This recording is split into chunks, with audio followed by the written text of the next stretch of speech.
Hello, Capricorn, Sun, Moon, and especially rising sign. May of 2023 forecast involves a real super juicy glow up in romance, love, prosperity, fertility, children, as well as commitment in love.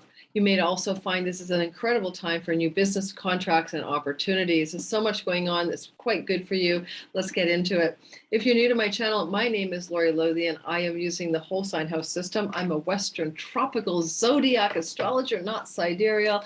I'm fond of asteroids. And if you stick around, like my channel, hit the bell for notifications, subscribe. You'll know when I put out my 20 to 30 videos a month that are about the transits as they occur and also connect to lots of educational content about how to use asteroids and how important they can be in astrology. So let's get 24,000 named asteroids. You got to pay attention to them. Let's get talking about you.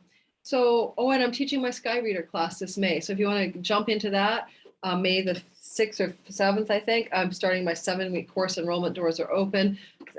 Be your own astrologer, time your best life. The last time I'm teaching this class, I think. So if you want to get it without having to do self-study and get live Q&As every week, live classes, replays available, housed forever in my teaching platform for you to keep, as well as a Facebook group for class homework sharing, then jump in now. It's super affordable. I know people are struggling with their money because of the inflation and everything. So this is the lowest price I've ever offered it at.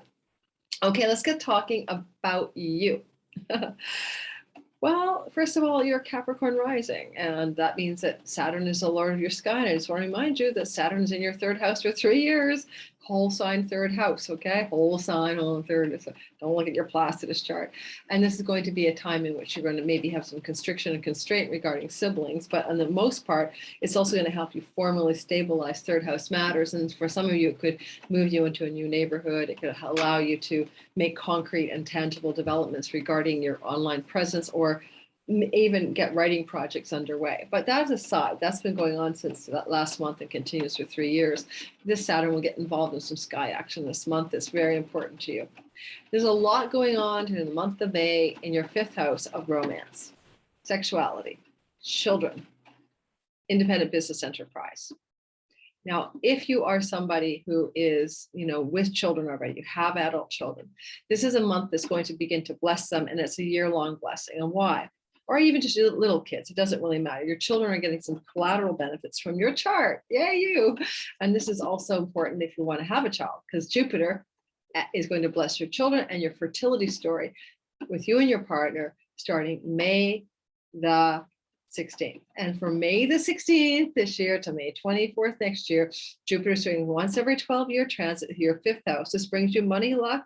This brings you the chance of winning money. This brings you prosperity with your own business. This brings you creativity, expansion about projects and creative projects you're involved in. This can also allow you to do a skills-based, like to learn something that you're talented at. Say you always wanted to sing and you've got a decent voice. Jupiter can bring your vocal coach or teacher to you. So teachers to enhance the natural talents you have. Now, also in the 5th house is sexuality. And Jupiter is just more of, more sex. You get more of it. This is why it's a fertility transit, because you get more sex, you get more chance to make babies if that's the part of your life that you're in.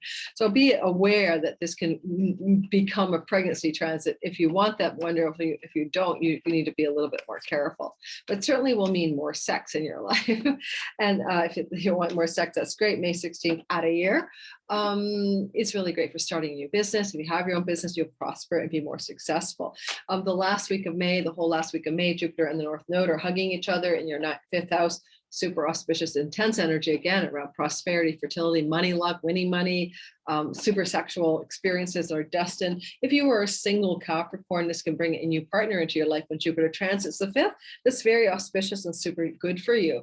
And this is doubled down for you singletons. If you're a single Capricorn, especially, you have Venus moving through your 7th house this month. Now, Venus every year does this, and this year she does it May 7th to June the 5th. She's in your house of marriage and committed partnerships. Well, Jupiter is moving through your romance house. For some of you single Capricorn, sun, moon, or rising, you could really find yourself in an auspicious new relationship that could be quite committed quickly. If you want to date somebody as well, dating can turn quickly into significant commitment within maybe about 2 months. Second of all, You also have a situation here where if you are with somebody and you're already committed or married or with a long-term partner, Venus in your 7th house kind of sweetens up the marriage house and says, let's bring in the love, let's bring in the nurturance, let's bring in the affection again, let's like rekindle how much we enjoy loving up and loving on each other.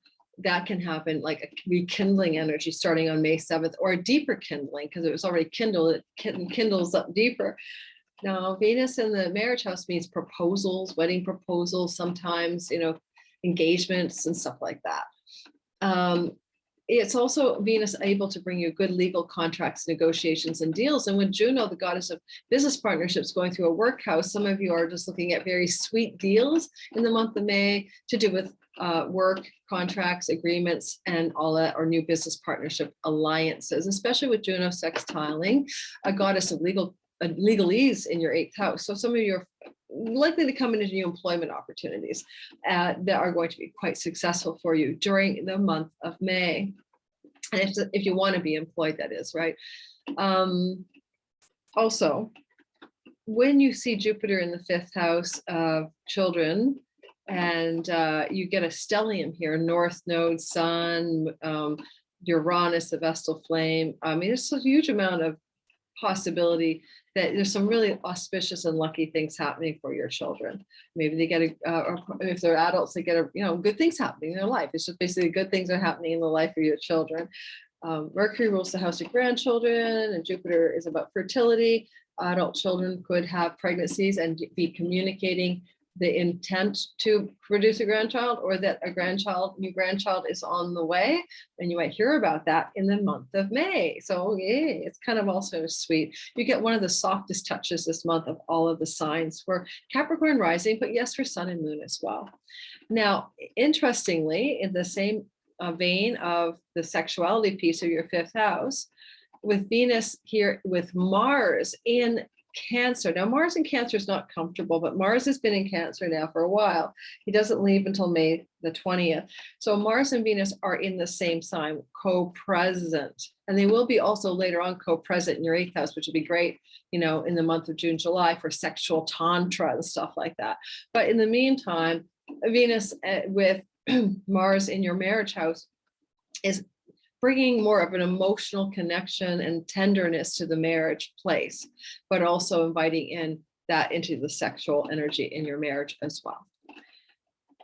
And until Venus got here on May the 7th, with just, Mars trundling through your 7th house, you have to be careful about arguing with a significant other, especially your partner being more combative or passive aggressive. And then Venus arrives on May the 7th and all is well and all smooths out if there have been any disagreements at all. And I'm just getting this kind of ringing, dinging in the computer, and I apologize. So I'm going to exit I'm going to stop that. If it comes again, I apologize. I'm on my daughter's computer right now because I'm not even tell you why. Let's keep going. So the next thing I want to talk about is Mercury going direct, and Mercury will be moving out of retrogradation on May the 14th, and he will be doing that in your 5th house, which is fantastical for news, information, conversations around your children, around romantic love, regarding socializing and partying and having fun and having a lot of pleasure in social settings after May the 14th. Mercury is a patron of travelers. 5th house is leisure travel, like, you're not going for business, you just want to go. I certainly would say May 14th and onward, if you're sun, rising, or moon, leisure travel away, patron of travelers is watching over you, and he's in direct motion. You travel before that and he's retrograding, which is fine. Then before the 14th, like April 21st to the 14th, you may go back to travel to a place you've already been. That's wonderful. And you may do it with a beloved or a sexual partner because of the Venus sextile to that part of the sky. Mercury going into direct motion is great for if you're an entrepreneur. Wait until then, if you can, until May 14th to sign any legal contracts you might need to do with new business agreements, job opportunities, or things like that you want to solidify in your independent business enterprise. Best to wait till after May 14th if you can. And then he's direct and he's sextiling that Venus, and things are much more auspicious, all right, in terms of no glitches in the matrix of those contracts for you. All right, let's go into a bit of a chronology then. I've talked about the planetary changes. Mars will move No, I didn't talk about it. Mars will move into Leo, which is your 8th house of chunky money, on May the 20th, and it'll be there all the way through until about July the 10th. That energy is definitely positive for your finances. And with Venus following him in there on June the 5th, you're looking at some kind of serious money upgrades for your life during that window of time. It is lovely. It's also the same transit of Mars and Venus through this part of your sky, kind of like June the 5th through to July 10th for like deeper sexual intimacy in the more of the zone of tantra or something like that. But before that, or sacred sexuality or something, but before that, you're definitely looking at this as a go, go, go on the money story and up leveling. And now Mars can eliminate financial challenges, debts, he can renegotiate, help you change your mind and move in a new direction about financial structures in your life, mortgages, stock investments, stuff like that. Chunky money is inheritances. Sometimes Mars brings inheritance money going through the 8th house. It's a possibility that you may be in line for an inheritance, but it's just a short transit. Remember, once every 2 years, Mars goes through this part of the sky. But if it does, it could be happening really quickly, unexpectedly. You find out you're going to come into some money from somebody that you would inherit it from or something like that. And again, that window of time is May the 20th to about July the 10th. Mars likes to cut away things, but he also can be quite ambitious in a secrets house of spilling family secrets. So family secrets may come to life in that very same window of time. And so if that does, that's a Mars story. Finally, you're also looking at a Mars-Venus tango can be a secret love affair, a secret relationship, or a relationship that just stays low-key out of the public eye. So that could be a story that you're going to be going into later, right after Venus catches up with him on the 5th of June. So just be aware of that in your 8th house of secrets and secret romance, love, and infidelities. Oh no.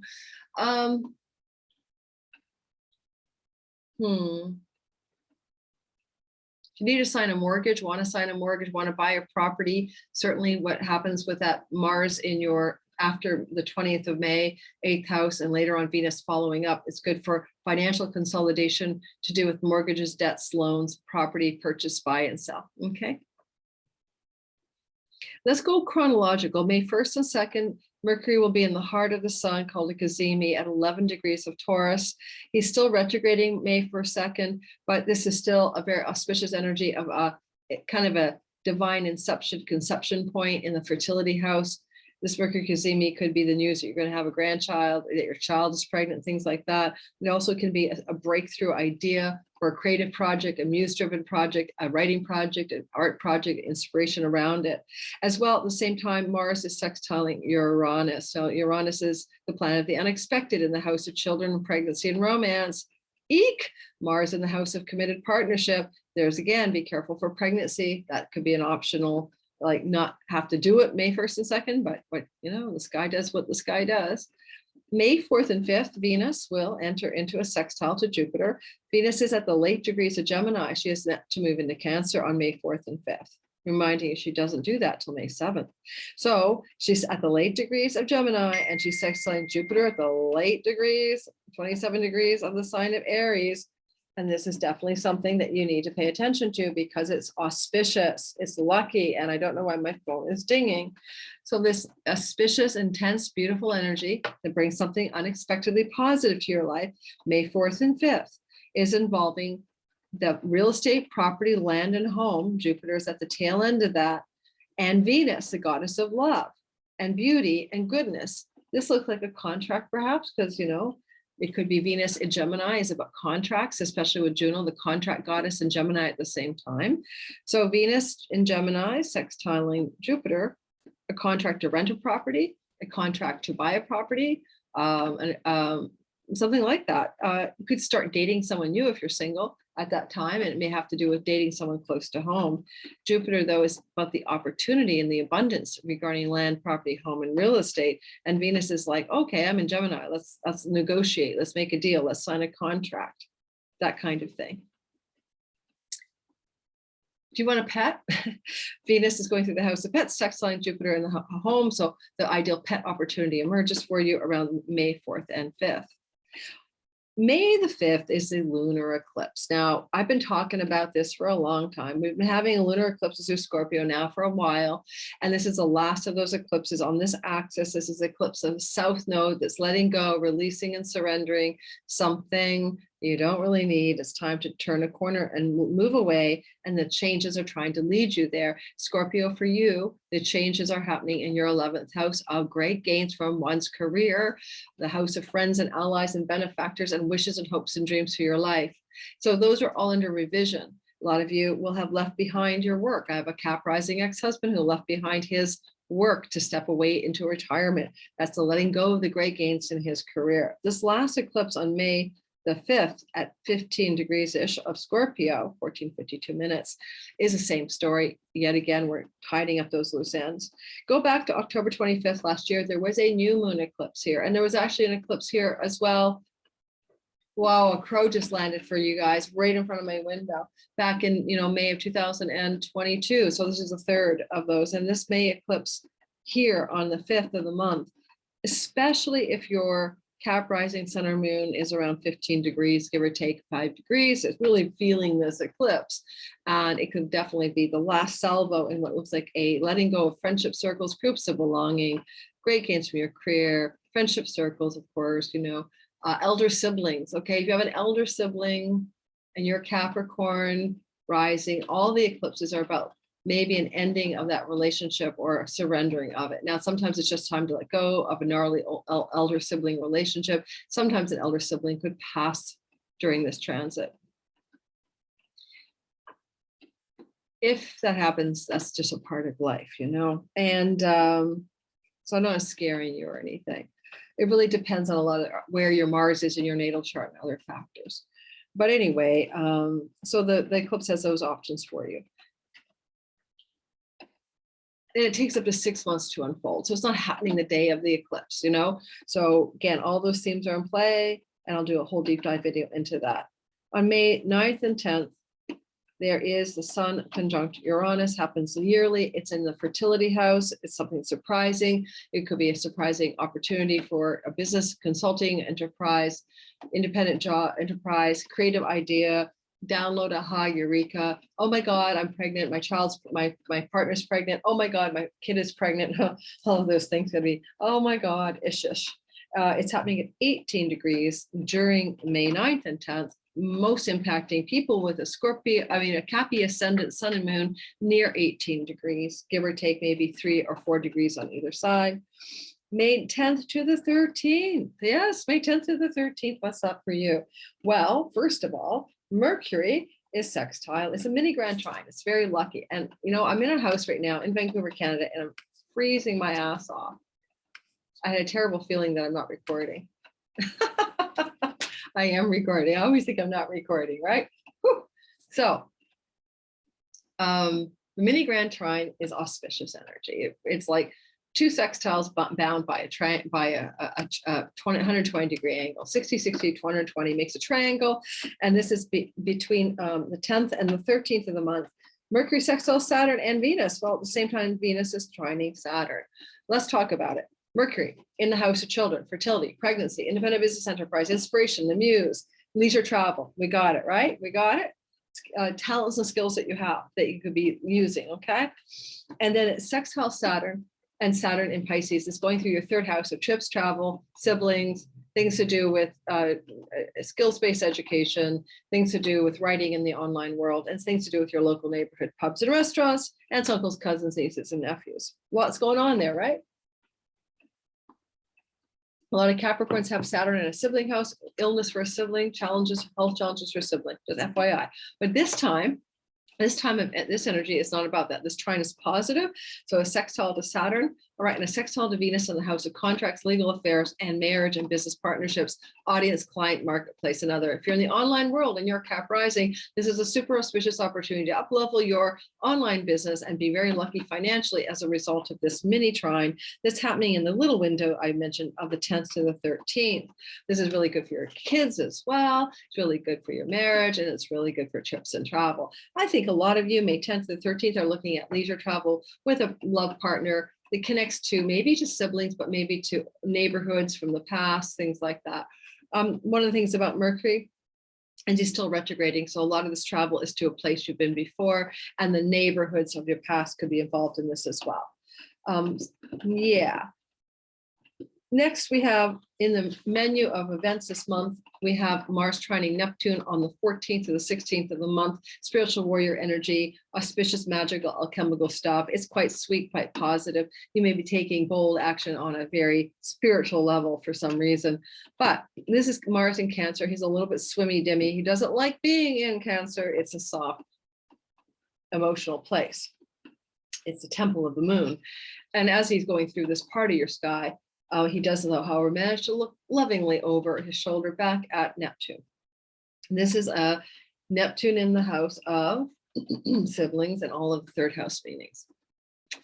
Because Neptune involves travel, and it's also a watery Neptune in Pisces, and Mars loves to travel.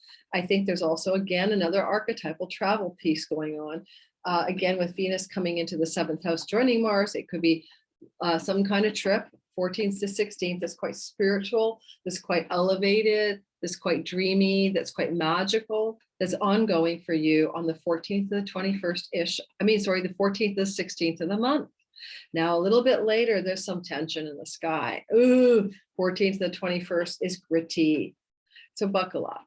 Jupiter will square Pluto, and later Mars will add to the mix and create a T-square. This time frame, the 14th to 21st, has some serious grit that creates the person. How does the oyster create the pearl? Through the grit of discontent? Well, there you go. So Jupiter, right, is sitting at the 0 degrees of Taurus, which is your 5th house of romance, sexuality, and children, and leisure, travel, independent business enterprise, and having a showdown with Pluto in the house of speech.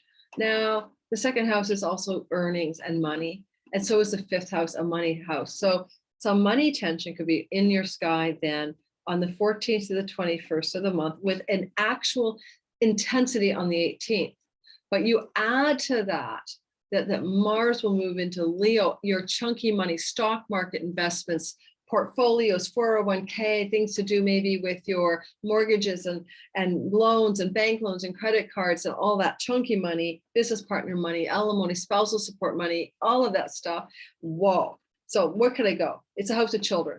What do you call it? Child support. It could be connected to things to do with alimony and spousal stuff, because the sun is connected to the story still in Taurus. So as a ruler of the 8th house of alimonies and stuff like that. So there's a lot of money tension going through the sky. One of your kids needs money, and it's causing you money consternation and tension between the 14th and the 21st of the month.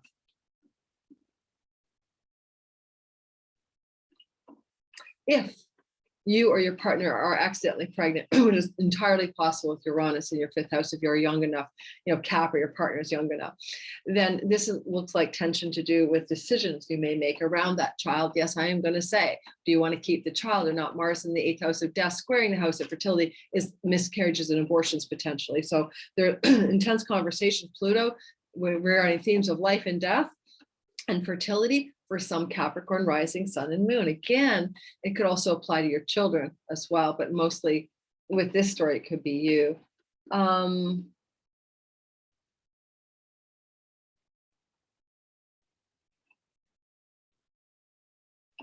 Okay, I'm moving on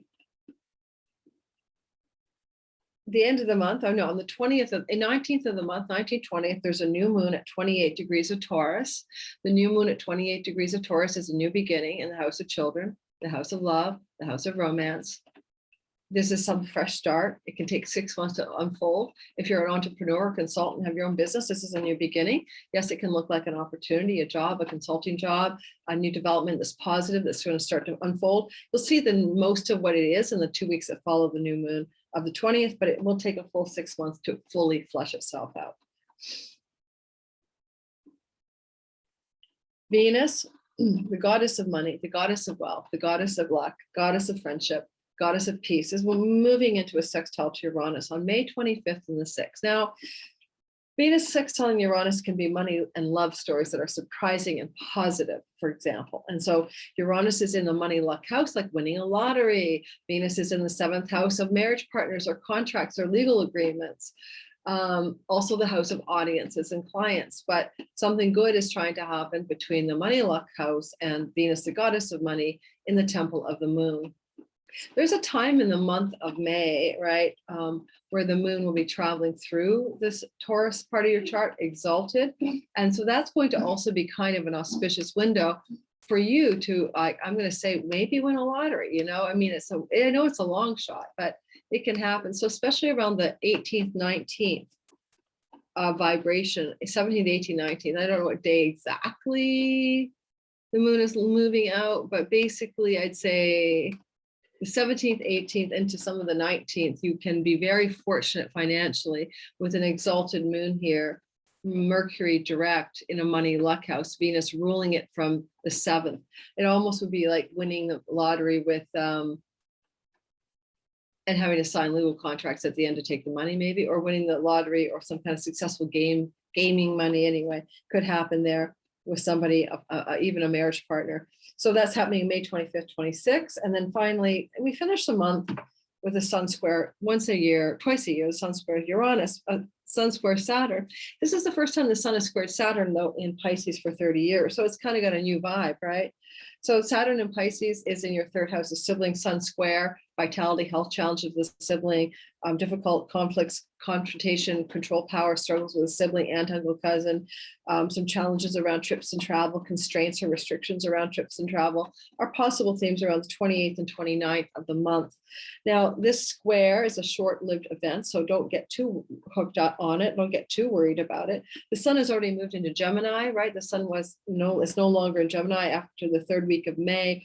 And so the sun is now no longer in Taurus. So the sun is now in Gemini, squaring Saturn. So it's the sun in the early degrees of Gemini, squaring Saturn in the early degrees of Pisces. With Juno co-present in that part of the chart, there could be some constriction around a job opportunity, a contract agreement or negotiation with something to do with trips, travel, and journeys, or neighborhoods, especially neighborhoods you might need to live in or want to live in. So just a couple of days of tension there. It kind of feels like it's not a good idea to like force your hand. Like if you can't travel on another day, I would travel on another day than the 28th and 29th myself, for example. And again, watch out for blowouts or health challenges with sibling, because the sun is about vitality squaring Saturn in the house of siblings, so that you might find out a sibling's got a health challenge or something around the 28th or 29th of the month. And that's all I have for you today, Capricorn, Sun, Moon, and Rising sign people. If you're new to my channel, hit the like button, subscribe, hit the bell for notifications, help my channel grow. I do appreciate you guys. Please join my crew on YouTube and help me become a really happy and prosperous astrologer, because I do love doing these videos for all of you. Thank you so, so much. Take care. And I need to cut out because I forgot what I was doing.